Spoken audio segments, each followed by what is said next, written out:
Okay. I guess others will join us as we progress. But first thing, let me welcome everyone to this live session. The topic is basically how to reduce your cost and how to make more money. And for those of us on the call, I guess we all know what profit means. Is there anyone who could probably just let us know what profit means? What do you understand as profit? Joe? Ms. IBK? Spiral Damsel? Precious?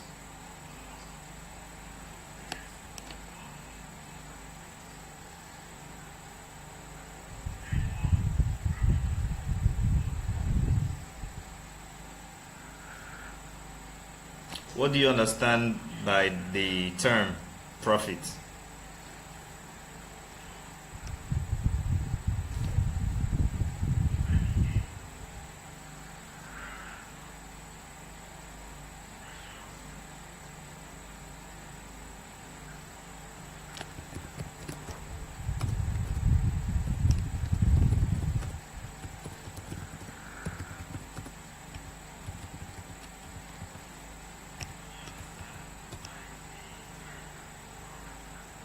Please confirm you can hear me.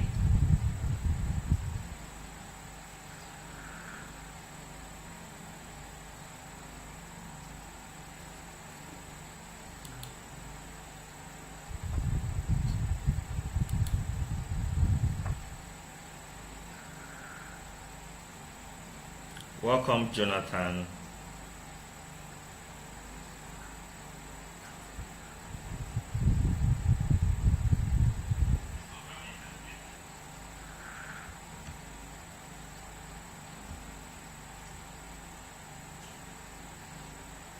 Okay, someone has responded. Profit is selling price less cost price. Yes, that's correct. But basically, what I'm trying to say is that the simplest definition of profit is your sales less your costs, and that's how you get your profit. So to be more profitable as a business, okay, profit is financial gain from the business you do. Correct. Okay, correct. I guess there is a time lag.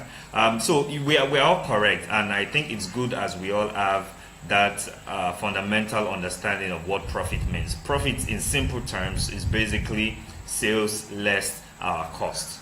So for you to make more and spend less, that means it's either you're increasing your revenue, which is your sales, or you're reducing your cost, or you're actually doing both.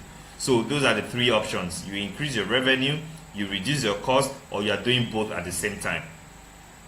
It's rare for the commonest option is where you are both increasing your revenue and also reducing your cost. So in line with what we talked about as our topic today, we shall be focusing on all those tips and those actions that you can do that will make you either reduce your cost or increase your revenue, therefore, which makes you have more profit at the end of the day. To start with, one thing I would like to say clearly is whether it's on the revenue side or on the cost side, what you don't understand or what you don't measure, you cannot make a success of, you cannot achieve. For you to achieve increased revenue, you must understand your business, your sales, and at the same time be able to measure that revenue. Same time, if you want to reduce your cost, you must be able to understand your costs and at the same time measure your cost appropriately. Let me recap. For you to be able to achieve profit, which we all agree is sales less cost, there's a need for us to be able to measure accurately our revenue and also measure accurately our costs. I will start with the cost element because that's where sometimes we have challenges, and I'll put it this way. The first thing you need to do is there is a need for you to always document your costs. If possible, just get an exercise book or an Excel spreadsheet. And then for every naira or kobo or dollar or cent that you spend, please write it on a sheet of paper or in a notebook. Don't it doesn't have to be, if it's tabulated, no problem. If it's on a spreadsheet, no problem. But the most important thing is that you are tracking it on a day-by-day basis. That, okay, I have spent this, I bought raw materials, or I bought stock for my business, or I spent money to buy airtime. Those are key things for you to document. So what is written down can be measured, and is what you measure that you can actually achieve. The next thing which is the first one we say, is have your expenses recorded. The next thing we'll say is sometimes the things that actually increase our cost are the routine things that we don't take note of. Basically, routine. Just try and eliminate all those routine tasks. For example, if in the process of baking a cake, it takes you 10 steps to bake that cake, do your possible best to reduce the number of steps it's going to take you to bake the same cake. Over processing of maybe the flour, if you are supposed to turn the flour maybe 5 times to get the best yield, or to get an optimal yield of the dough, don't do it 10 times, and don't do it 3 times, because once you over process it, you are wasting time, and we all know time is money. The next thing I would say is, for those of us, for example, the person involved with air products, let me pick that as an example. For the person involved with air products, which is Paradamsel, your stock is also very important. You are selling a product that probably you cannot, maybe the sales is quite seasonal, or it's not as rapid, or it's not consistent. So what you need to do, you need to determine the optimal level of stock that you should hold. I will advise, if your supplier is very close to you, just make sure you have a good relationship with that supplier, and do what we call just-in-time system, which is basically have it ready in the shortest possible time. Otherwise, because as you buy air and you keep, you are tying down money. If that is not possible, buy as minimal stock or raw materials as possible. Don't spend so much on your stock. Welcome Muhyiddin, welcome Adewale. Don't spend so much on stock such that you are tying down the money in stock of your business. For services, we know that services basically don't have inventory. But what this means is that just make sure that whoever is supplying a raw material, be it employees or be it or the normal supplier that are providing goods for your business, try and make sure you have what we call a just-in-time system with them, so that they respond to you ASAP in the shortest possible time. The next thing to reduce your cost is in terms of employees. Some of us, we're just starting, probably you're just a month or some few months old, or you're just starting your business. That is not the best time to hire all the staff you're going to need. For example, if you are, someone who is into fashion products, or maybe you are a fashion designer, and you realize that for optimal production, you will need maybe 5 tailors, 1 designer. It's best for you to start with 1 tailor. Don't employ all 5 tailors at the same when you're starting. Grow as the business grows, or as the business scales, then you can increase the number of employees you have. A lot of people make that mistake of hiring more than required. It's not that the staff are not required, but at the time that they started, or at the point in time where their business is, they have too many staff. Another approach with respect to staff on this is basically, rather than hire full-time staff, why not hire part-time staff? We are in what we call a gig economy. where a lot of people have side hustles. So you can actually get someone, you need a tailor, you can get a part-time tailor, which will reduce your cost, but you must also schedule you must always put in place strong key performance indicators. Your strong KPIs would help you tailor that contract so that there's optimal, you don't lose and the person also doesn't lose. So with respect to employees, to reduce your cost in terms of employees, take the option of first, like I recap, first, hire as your business grows. Not that if you know that maybe you need 5 people, you employ all 5 at the same time. Probably hire 1 or hire 2. Then as the business grows, as you make money, then you can keep on hiring more. Another option is hire part-time rather than full-time. So that is also a way of reducing your cost. Another approach to reducing cost, before we're looking at the cost side, for those who just joined us, we're looking at the cost side, how to reduce your cost before we talk about the revenue side, since we're all looking at maximizing our profits. Now, on the cost side, another thing is for you to maximize your cash flow. Now, how do I mean?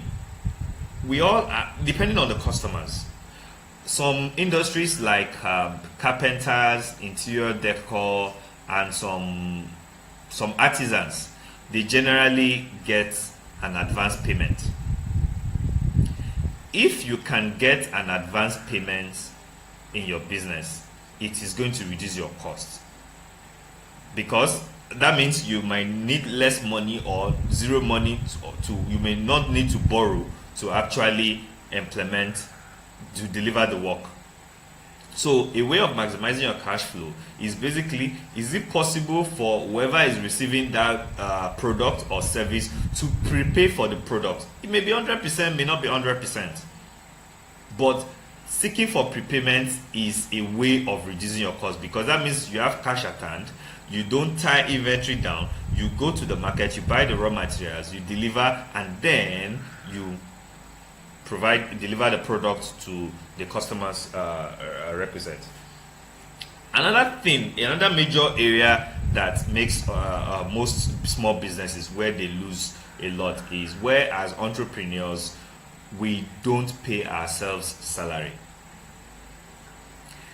At the beginning, you may not take anything, but when you are growing a business and probably you need to buy maybe airtime, and then you just take out of the funds of the business and then use it to buy airtime, or you want to do something, you want to take lunch, you just take it from that business, thinking, well, I'm a sole proprietor.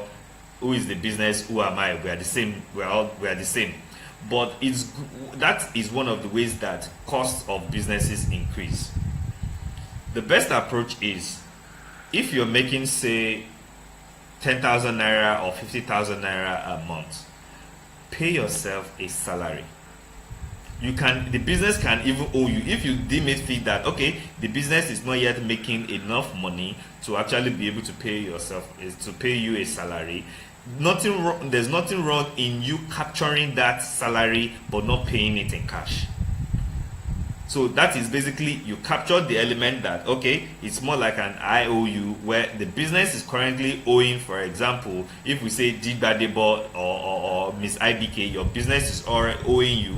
It's already recorded that there is a pending cost to be paid, but the actual cash has not been paid. So stop dipping your hands into money for your business.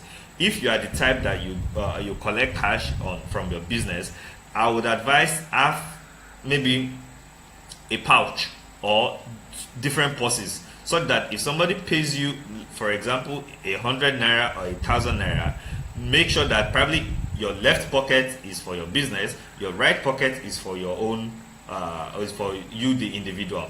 Don't mix your personal money with your business money, because in the process of mixing it, you will not be able to measure, and those are the things that make your costs rise. So don't also forget, please pay yourself a good salary.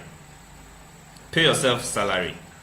Now, the next thing on which is now number 7 for how to reduce your cost, is basically, it's better you owe people than they owe you.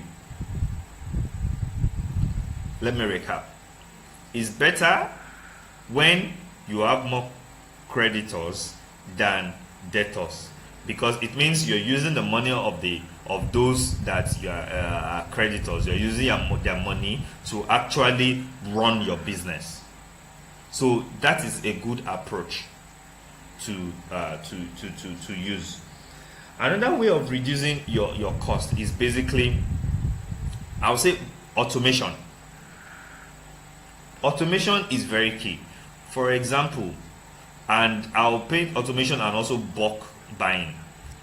Automation is where you go digital. We're in a digital world. Whether you are into fashion, you need to probably, maybe you're still using the manual sewing machine. You can automate some aspects of that service. A popular area where we can all, please don't, you can ask questions. We'll take questions as we progress, but so please start asking your questions so that I can respond on time.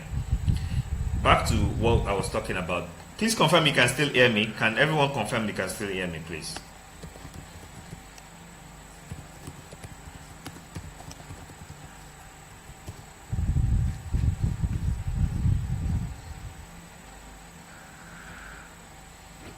Please confirm you can still hear me.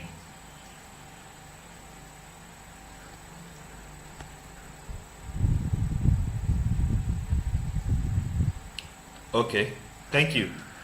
So as I was thank you for the feedback. As I was saying, with respect to automation, social media is one of the operational activities that you can actually automate. Now, the time you spend probably trying to post each time, you can actually automate that process with a particular software known as Hootsuite. I don't know if anyone has heard of this, Hootsuite.com. So I just typed it. Hootsuite is a scheduler and also an automation, a scheduling tool for social media management, such that if you realize that, okay, my customers are usually online 2 p.m., 5 p.m., and 7 p.m., rather than post at 2 p.m., 5 p.m., or 7 p.m., you can actually wake up in the morning when you have time, like 8 a.m., and then post everything you want, type everything you want to post, and then schedule it for that same time. So Hootsuite.com, Hootsuite there's the paid package and there's also the free package. But Hootsuite, there are other service providers of this service, but that is such that you can use these apps to actually plan your social media engagements. So social media is one area where the time we spend on social media, we can actually use it to chase revenue. So if you automate your social media using the scheduling app known as Hootsuite, you can actually reduce your costs. If it is now difficult for you to automate, or is something where it's a place where you do not have the skills to do, bulk buying is also very good. What I mean by bulk buying is where you or more people, you hire a social media expert who has probably multiple accounts, and the person is managing your account for you. You don't have to be the one managing your account, and you don't have to hire someone to manage your social media account. Remember what we said: reduce the number of employees, reduce the number of processes you undergo. So reduce number of employees by bulk buying and outsourcing your social media to someone who will definitely be cheaper than you employing another person. And then in automating, you can use Hootsuite.com to actually schedule your posts on either of the social media channels: Instagram, Twitter, Facebook, and even on Naspire. Next is basically your building your database. And what this means on the database is basically, like I said, record keeping. Every single cost you spend, please take note of it. If it's just even a notebook like this, have it. And just a pocket notebook, you can get a small pocket notebook, and that small pocket notebook can actually help your business. Next is go paperless. A lot of us, we print so many things. Maybe we have a printer, or probably you are a graphic designer and everything you need to print. I think we need to reduce the amount of paper we spend. Stationery is an area where we spend a lot of money. At this junction, stationery is where we spend a lot of money. Another area is, just a minute please. Sorry, we lost power where I am. Just hold on please, give me a minute please.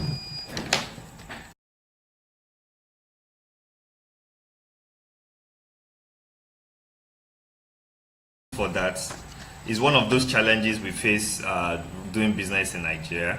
Power supply is not regular, so it's one of those. So as we progress, go paperless. As I was saying, we're on go paperless. Please type your questions if you have any question or you have anything specific to your own industry. Please type your question. Then there's a need to go paperless. Paper might appear small initially, but it's something that we all need to reduce the amount of paper, and at the same time it's also good to go green. So reducing the amount of paper used also helps you reduce your cost. Next I will talk about is try as much as possible to work virtually. Let your team, you and your team, work virtually. If you are a small business and you're still growing, it's not yet time for you to have an office space. It's not compulsory for you to have an office space. So let the team members work virtually, or if they have to work, let them work from home. So let everybody, you can work from your home, but in the process of, I want to create a shop, I want to rent a shop, I want to rent an office. Those are the things that add costs that the business will not be able to bear. So please work virtually. Go into co-working spaces. Fortunately, in Nigeria now, we have a lot of co-working spaces. They are growing in the major cities: Lagos, Port Harcourt, Ibadan, and Abuja. So they are co-working spaces. So try and make use of those co-working spaces. It's not yet time for you to have an office. Go virtual. At this point, please, if you have questions, please type us before we go to the revenue side of things. Any questions, please?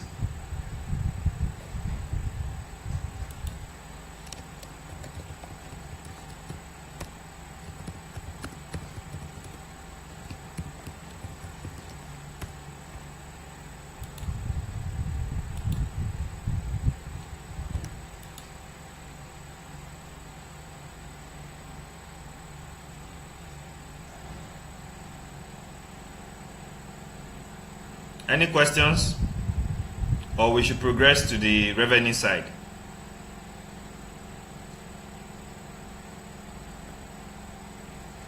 Muhyiddin, any question? Ms. IBK?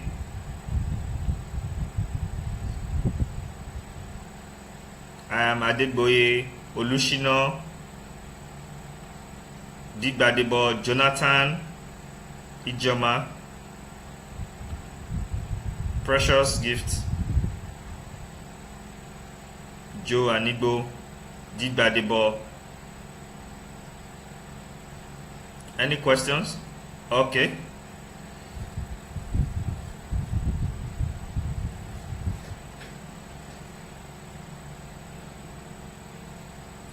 Okay, so okay, Spire Damsel said, in my case, social media has been less productive for me. Is it possible for you to expatiate on that that comment?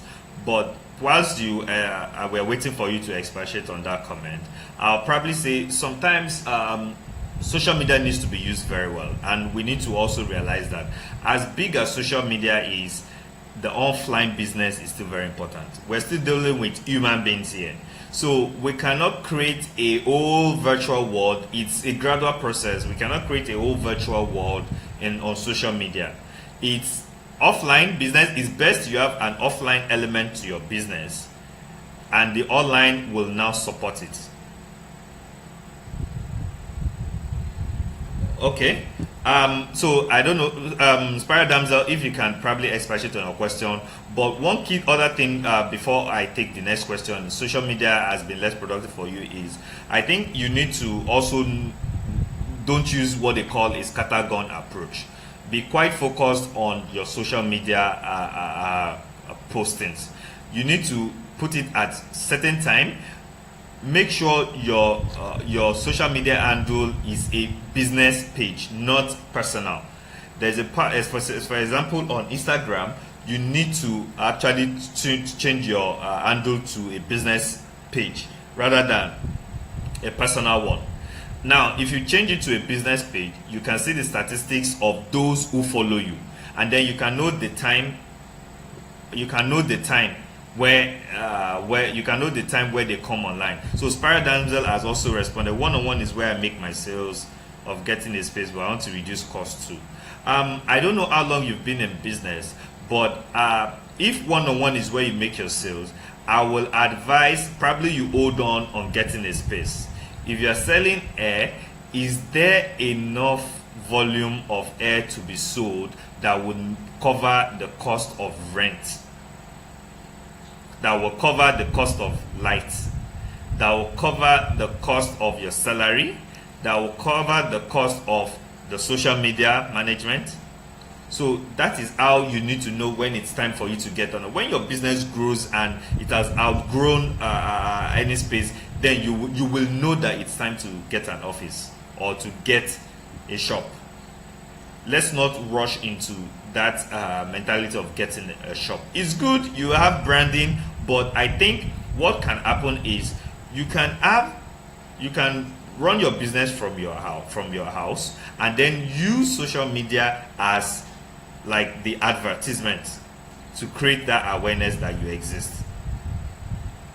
So if one-on-one is where you make your sales, that shows that your offline market is very, very important. So you need to marry, let's not ignore the offline market. One-on-one meeting people that you see regularly, tell them you are selling air. Tell them the business you are doing. They are the ones that will patronize you. They are the ones that will make the referrals, that will increase your revenue and make you more profitable. So let's not forget the offline markets. Okay, you talk about how it's better to hold than behold. How do you do this without falling into debt? Now, one key thing with all the tips we'll be talking about is there's a need for balance. There's a need for us to have a balance. Now, for example, if without falling into debt is you are using, if you owe someone, it basically means it's not that you don't have money to pay back, but you are using that person's money to actually trade. By the time they pay you, then you return the money. You need to also have like, okay, I won't owe more than 1 month. You need to have like your debt policy. It doesn't have to be written down, but just know that okay, because too much debt also damages your reputation. So it's not a case of keep owing without paying. Owe to an extent, but owe people and then use their money to run your business and then pay back. It's called payable days. That's why you find that sometimes when you see big businesses, they give you maybe a check and they post-date the check. The check will actually be cashed in probably a month's time. That is a way that they are owing you. Even though they've given you the check, you cannot cash the check until a month's time. They're actually technically owing you. So they are using the money to turning over the money and making more money from it. So it's not illegal, but what is illegal is if you do not let the person know on time, you promise you are going to pay after 5 days, and then you decided to not pay until probably after 30 or 1 year, then that is is an integrity issue which will damage your reputation as a business. So let's not, everything has to be balanced, please. So now I'll move to the revenue side. How do you make more money? On the call at the moment, for those who just joined, please let us know the businesses you are into, so that we can probably create examples from that. So we have someone from photography, we have someone from fashion, we have someone from hair products. Now, there is a term in selling called cross-selling. Cross-selling and upselling. Now, cross-selling is a way of making money from what you currently do. For example, let's pick the last business, which is selling hair. Nothing stops you, you are selling hair. Nothing stops you from also selling other hair products. Hair cream, hair gel, even if it is something, if you're selling like maybe the Brazilian hair and the weaves and everything, nothing stops you from selling probably the attachments. Sorry, I'm not too fashion inclined. The attachments, or the what do they call it? The hair bands.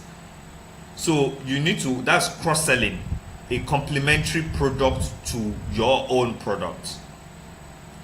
If you are into fashion, you're selling clothes, nothing stops you from selling belts. Nothing stops you from probably selling hangers, or a place where people can keep those clothes. So always look for a complementary product that you can sell, because selling those complementary products actually increases the value to your customers, and therefore increases their willingness to pay you. Upselling, on the other hand, is basically, airlines do that a whole lot.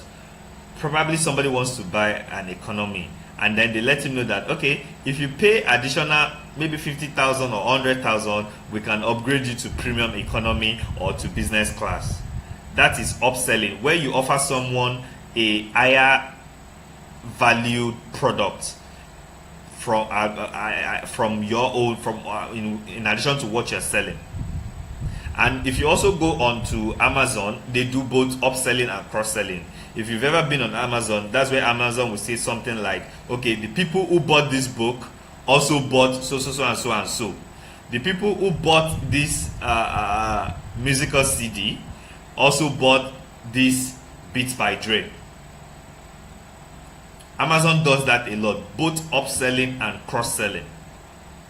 So nothing stops you as a photographer. You are currently doing maybe wedding photography, and then you added that, okay, after the wedding, I can also take your pregnancy shoot.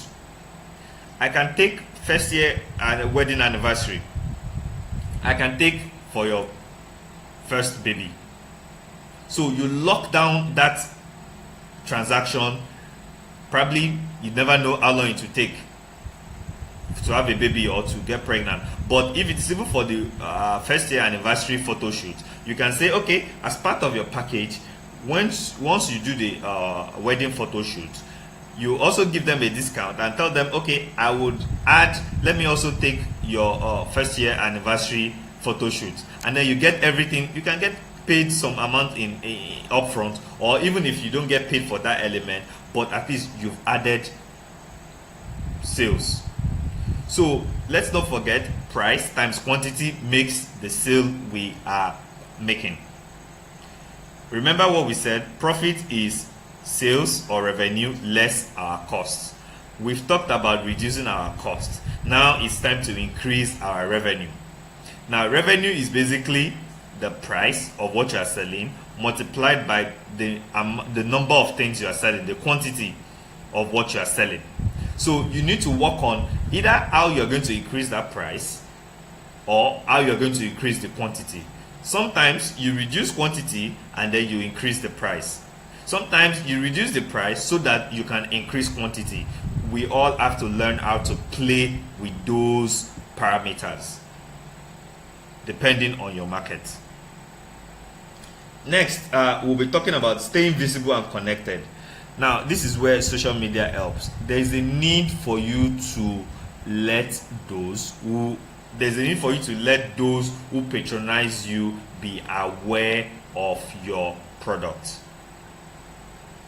You're selling, if for example you're a photographer, do your former classmates know that you are into photography?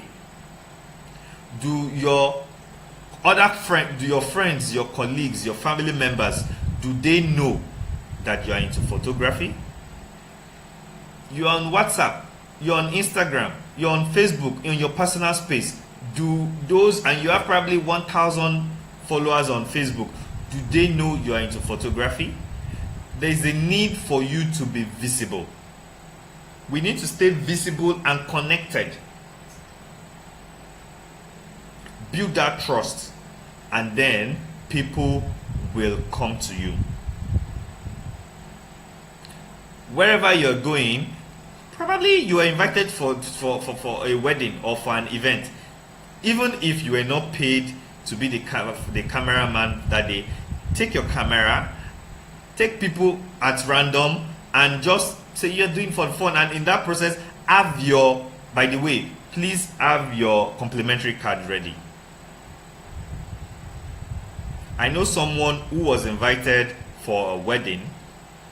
She's a photographer. She went there, started taking photographs, and was just sharing it and said, okay, she was not the official photographer for the wedding, but she was taking photographs.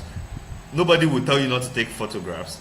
She took photographs and was sharing and was sending it to people right there with her data.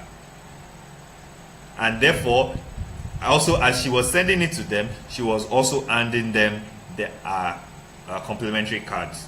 So that is how you make sales. Stay visible and connected. Another way is, like we said, offline reputation is very, very important. For those of us following the political space, we must have heard of probably this phrase where they say, all politics is local. I can also tell you all sales is also local. Your sales can come from social media, but please don't forget the offline community. Sometimes it's easier to sell to the offline community than the online community. But best is you get income from the offline community, you also get income from the online community. Next is advertisements. And this is where we also need to spend money in order to make money. That is basically the fundamental principle of advertisements. Advertisement is not until you put a billboard. Perhaps the product you're selling is something that would attract undergraduates. Why not probably advertise in their school magazine? Social media, Facebook and Instagram especially, there are ways you can target the people who there's something on Facebook what you call under ads manager, advertisement ads manager, audience insights, where you can tailor this to the exact type of people you want. For example, maybe you're selling data plans, or you're a logistics business person. You can actually sell to Uber drivers and Taxify drivers and target them directly using your Facebook ads or Instagram adverts. So please, affiliate marketing is another approach to making money. There is the advertisement of I spend money to which will eventually lead to conversion, but there's also affiliate marketing. And affiliate marketing is basically where, for example, if the way I recommended Eatsuit on this session, I could have had a deal with Eatsuit, and then I would just say, okay, for every time I mention Eatsuit or somebody goes to Eatsuit through this platform, Eatsuit pays me. Whenever we see all those adverts online that says do your MSc at University of Liverpool, University of Wolverhampton. Those are mainly affiliate marketing tools where you go to a site and then complementary products that the site offers, whoever clicks on them, they are not your own product. So it's like you are carrying or you are advertising for another business. But whenever somebody comes onto your site and clicks on that advert, you can always record it, you can get money from that other person. So it's like you are selling a space on your own website. Remember, a website is more like real estate, just that it's in a cloud. So affiliate marketing, maybe if this is something we can go into, we can get an expert on affiliate marketing to also have a live session later, if it's a place where most people are also interested in. Next, we'll look at, for service businesses, maintenance contracts. For example, let's say you are an interior decor or you are a carpenter and you've actually made a furniture. Nothing stops you from telling your clients that, okay, after 1 year, I can come and spray your furniture for you for a little token. I can come and spray that chair and table that I made for you to ensure that it lasts longer. I can come and change probably some parts of the table. Or if it's a mirror, I can come and polish the mirror. It may be a token, but those maintenance contracts actually add up. Imagine you having 10 customers and you generate, and those 10 customers are probably, maybe the initial amount you charge them was 10,000 naira. But the maintenance contract you get with them, you tell them, okay, every quarter I come to your place as a carpenter and then I charge you 1,000 naira for spraying your furniture. One can of such kind of spray probably will cost you maybe 2,000 naira. But if you do 2,000 naira and you can use it maybe for those 10 people, so that's 2,000 naira is your cost for that. But that 1,000 naira you charge extra times 10 is 10,000 naira. Let's even assume you bought 2 cans. So that's 10,000 naira less 4,000. So you're already profitable from that additional income. So maintenance contracts are it's called after sales support. It's mostly called after sales support. They are very important. You're a photographer. There are other maintenance things you can do. Probably polish the yearbook, the photo book you did, or upgrade the photo book. I'm just saying, or you sell hair and then you can come bring the hair cream or something just to add additional value. It's not the main product that you can only sell. You can also sell a lot of byproducts. Next, we'll talk about the educative part of it. The selling process is not just come and buy and that's it. Sometimes there is a need to educate our customers. They may not know they actually need that product. For example, most people on this call may not know that you actually need a business plan. No matter how small, it could be a 5-page business plan. But having a plan, or you need a social media plan. But having a plan prepared for you helps you say something like, okay, on Monday, this is what I'm going to do in the morning, in the afternoon, in the evening. Following that plan makes you have some structure. The last live session we had someone who is into catering. And then we discovered that she cooks meals for people. And we discovered that she could have put in something like a menu table for our customers.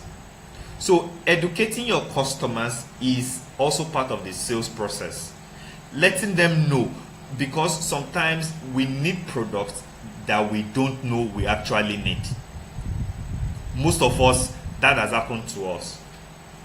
And if you make people know they need a product where they actually have not thought to that extent, the first person they will definitely come and buy from is you.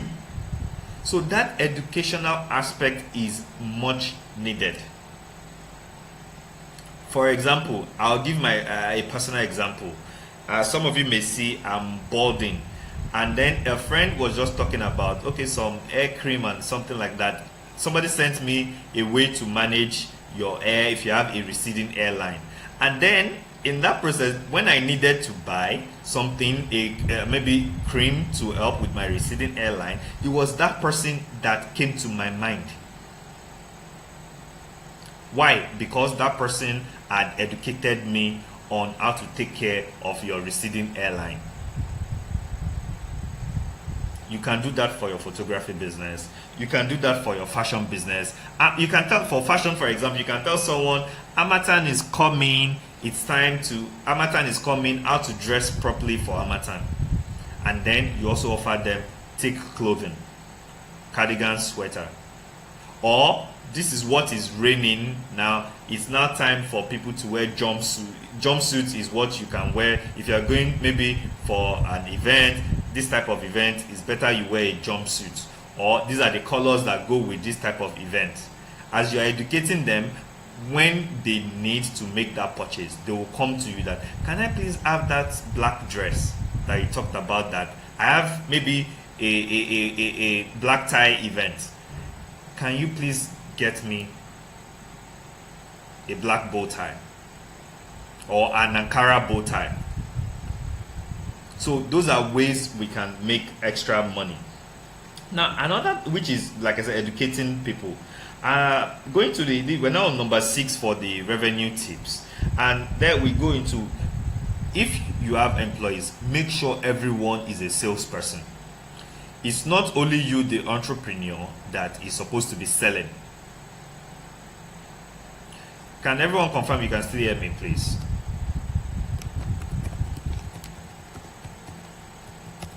Please don't forget to type in your questions.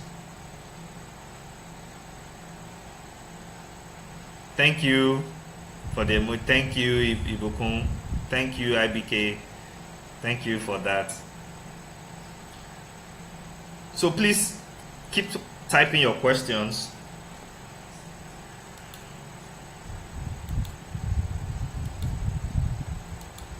Please confirm you can still hear me. So next, we're talking of make everyone a salesperson.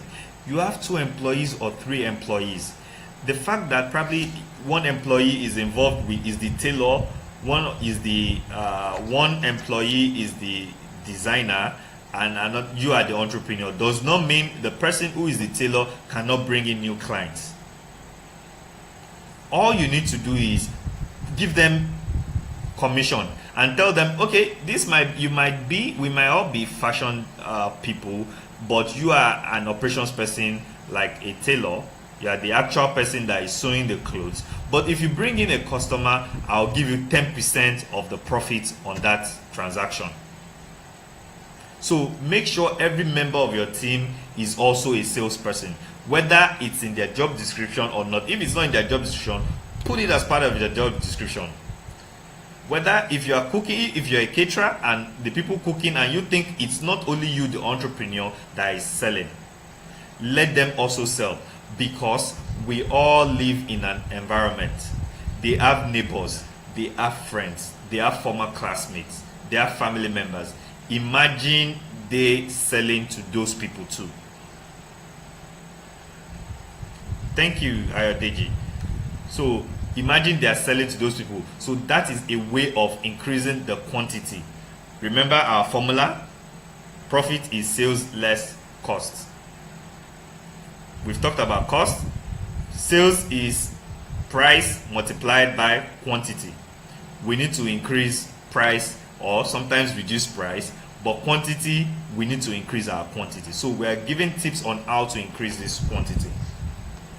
Next, after making everyone a salesperson, then we're talking about, next is taking advantage of e-commerce. You can sell on Konga, you can sell on Jumia, you can sell on Amazon. Amazon allows people to sell on their platform. You can sell on Facebook. There are so many platforms. Even if you are into educational business, you can create a podcast. There are so many podcast sites like Castbox,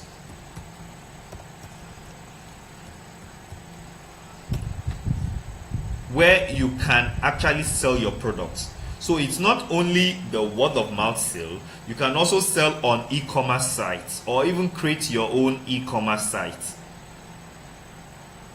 So that is using technology. Next, as part of the educational bit, show off your industry expertise. If you are very good, you're a very good interior decor, you're a very good carpenter, talk about it. You're a very good photographer. Why not tell people the best time to take pictures? For where we stopped on taking advantage of, we talked about taking advantage of your industry experience. Now we're talking about outsourcing your marketing. So what way marketing is difficult, and some people have that skill, some don't. It's not a crime for you not to have that skill, but sometimes you realize that if you know you do not have the expertise for marketing, and marketing in terms of promotion, in terms of distribution, you can get an expert. You can get an expert to do that for you, and therefore you pay them a bill. So somebody who is going to more like sell on your behalf. So it's good. Let's not, like I said earlier, it's good you spend money to make money. So nothing stops us from getting a marketing expert to also help us sell our business, not just advertisement now. So that is an opportunity to also increase revenue. And then second to last, ask for referrals. Are you the type that after doing business with someone, you just, that's it, that's all, you just leave the person? It's always good after you've delivered, depending on the quality of your service though, after you've delivered quality service, ask the person, please, I hope you recommend us to your, just say it casually, I hope you recommend us to your friends and family and network. If you do, maybe we'll give you a discount. At least that person, it registers in the person's memory. So always ask for referrals is a way of building. If we were just to say, sometimes it's just one customer that someone would have, and that good job, good product and good service is what will, that one person that will now become your referral, that will now be referring others to you. Finally, learn to bundle your products and services. What do I mean? Learn to bundle your products and services. An example, remember, is the Mo Eats squad. I'm just trying to pick as many diverse industry as possible. The defunct Mo Eats group, you add the Bunch, you add Wande Cole, you add the Prince, you add Dr. Seed. There was a time. Okay, please confirm you can hear me now. I think I had a poor network.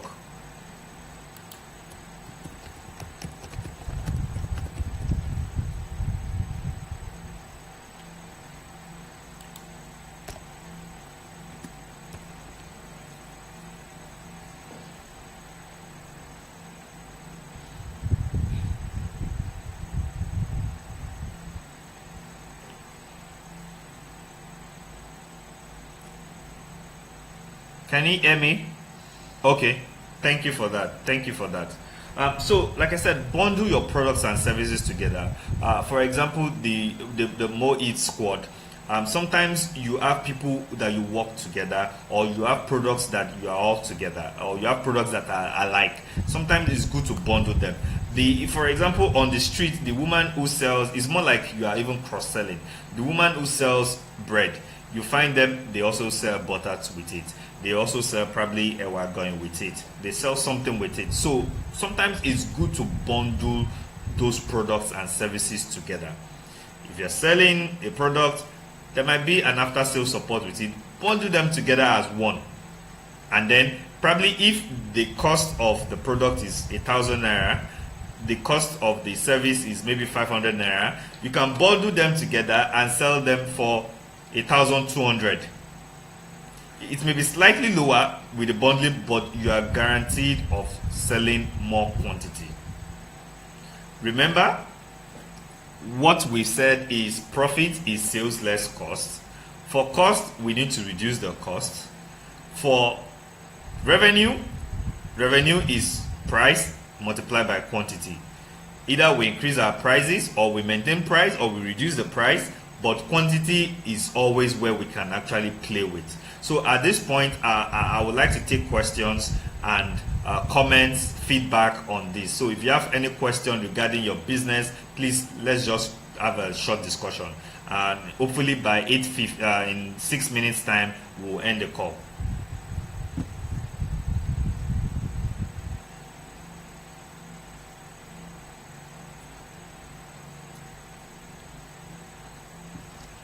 For those who joined late, we've talked about how to reduce costs. Just let me do a quick recap while you are typing your questions. We talked around having your expenses recording, even if it's on a sheet of paper, in the notebook or on the spreadsheet. Then outsourcing routine tasks, for example, or automating routine tasks such as social media, utilizing bulk buying or just in time to source. In terms of your employee, probably if the cost is high, try and schedule the way you employ people. And then sometimes part-time employees are cheaper than full-time employees. Then maximize your cash flow by maybe prepayment. Get people to pay you ahead. It's easier in some industries than than others. For example, carpenters, interior decor are those that you usually have to give, or plumbers are those that usually have to give them deposit ahead of time, and even sometimes tailors. Pay yourself a salary is a way of reducing costs so that you don't mix money from the business with your personal funds. Ensure that you owe more than you are owed. Next, automate aspects of your business. Social media using Hootsuite is a tool you can use. Build your database more like a customer database, knowing when they bought, who they are, why they bought it from you, how much did you give them a discount, more like a customer relationship management database. Then please go paperless. Sometimes we underestimate what we spend on paper, especially maybe for some industries like maybe photography. You're trying to print the paper, or graphic design, or probably you're a printer. Try and reduce the amount of paper you spend. It saves cost. And then go virtual. You don't need to have a shop. You don't need to have an office. If you have a car, please, your shop can be your car can be your shop. Most businesses, they started from the boot of their car. Jay-Z currently owns when he had Rockefeller Records, then Rockefeller Records started from Jay-Z's the boot of his car. Then on the revenue side, cross-sell your products, incentivize your customers to pay more, stay visible and connected, build an online reputation, don't forget your offline reputation, advertisement is key, educate your customers, maintenance contracts, after sales support is very key, take advantage of e-commerce, show off your expertise, and many more. At this point, I would like to say a very big thank you to everyone who joined. We hope to be having this every 7 p.m. We'll announce the topic for next week. Every 7 p.m. on not every 7 p.m. every Sunday at 7 p.m. We at Naspire, please keep following us at Naspire. If you are interested in further details or a bespoke session on this, please shoot us an email at Vimbai. I'm typing the email vimbai@naspire.com, or send us a DM. And we can have a one-on-one consultation with you for a token. So if you need further on any of these, we can also give you our templates. We have templates for customer relations, how to maintain your customers. We have templates that we can give you for your budgeting. We have templates we can give you to record your expenses. We have templates, and we can also generally provide business. We also generally provide business advisory services and coaching services for growing entrepreneurs like you. So whatever challenge you have, please send us a DM. Our Instagram handle is at Naspire Official. You can follow us on Twitter. All our social media handles are at Naspire Official. Follow us on Twitter, Facebook, LinkedIn, Instagram. The site is naspire.com.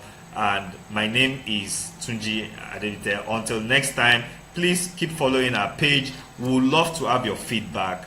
Thank you for all of this and enjoy your evening. Bye, everyone.